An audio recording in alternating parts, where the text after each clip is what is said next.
देवलोक में भी होते हैं कुंभ। हिंदू धर्म में कुंभ का विशेष महत्व होता है। धार्मिक मान्यताओं के अनुसार कुंभ में स्नान या शाही स्नान करने से भक्तों की सभी परेशानियां दूर हो जाती हैं। कुंभ के पीछे की कहानी समुद्र मंथन से जुड़ी है। हिंदू धर्म में कुंभ का विशेष महत्व है। धार्मिक मान्यताओं के अनुसार कुंभ में स्नान करने या शाही स्नान करने से भक्तों की सभी परेशानियां दूर हो जाती हैं। आइए चलते हैं कुंभ के पीछे की कहानी, जो कि समुद्र मंथन से जुड़ी है। समुद्र मंथन हुआ और इसके पश्चात धन्वंतर अमृत वट को लेकर उपस्थित हुए। सागर मंथन से पूर्व ही नारायण ने देवताओं को यह विश्वास दिलाया था कि वह अमृत राक्षसों के हाथ न लगने देंगे, परंतु ऐसा तभी होगा जब उन्हें यह विश्वास हो कि देवता भी अपने अधिकार की रक्षा के लिए प्रयत्न कर रहे हैं। देवताओं को स्वयं को सिद्ध करना था और उन्होंने यह निश्चय किया कि इंद्र पुत्र जयंत अमृत कलश छीन कर भाग जाए। दौड़ने में जयंत का मुकाबला सिर्फ पवन देव ही कर सकते थे। देवताओं के इशारे पर इंद्र पुत्र जयंत समुद्र मंथन से निकले, अमृत कलश को लेकर उड़ गए, पर दैत्यों ने जयंत को पकड़ ही लिया और अमृत कलश के लिए देव असुरों में 12 दिन तक युद्ध होता रहा। और इस छीना झपटी में अमृत छलका और प्रयाग, हरिद्वार, उज्जैन और नासिक, इन 4 स्थानों पर कुछ बूंदें गिरी। प्रयाग गंगा यमुना सरस्वती के संगम पर, हरिद्वार गंगा तट पर, उज्जैन शिप्रा और नासिक गोदावरी के तट पर बसा हुआ है।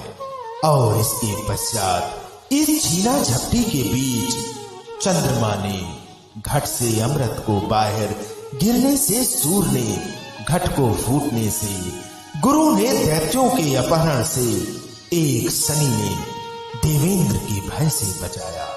और इस प्रकार श्री हरि ने मोहिनी रूप धरकर अमृत वितरण कर दायित्व लिया। देवों ने असुरों से 12 दिनों तक युद्ध किया था और उनके 12 दिन मनुष्यों के 12 वर्ष के तुल्य होते हैं।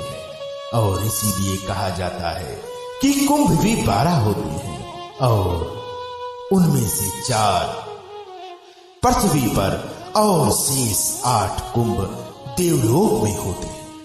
कुंभ की शुरुआत संतों के स्नान से होती है और पुराणों में भी प्रसंग आता है जब भागीरथ ने गंगा से स्वर्ग से धरती पर आने की प्रार्थना की। तब गंगा ने पूछा कि लोग उनके जल में स्नान करके पापों से तो मुक्त पा लेंगे, परंतु उस पाप को वह कैसे धोएंगी। भागीरथ बोले, आत्म तीर्थ में आए। ब्रह्मा ज्ञानी जब आपके जल में स्नान करेंगे तब उनके स्पर्श से आपके पाप नष्ट हो जाएंगे और आप पवित्र हो जाएंगे।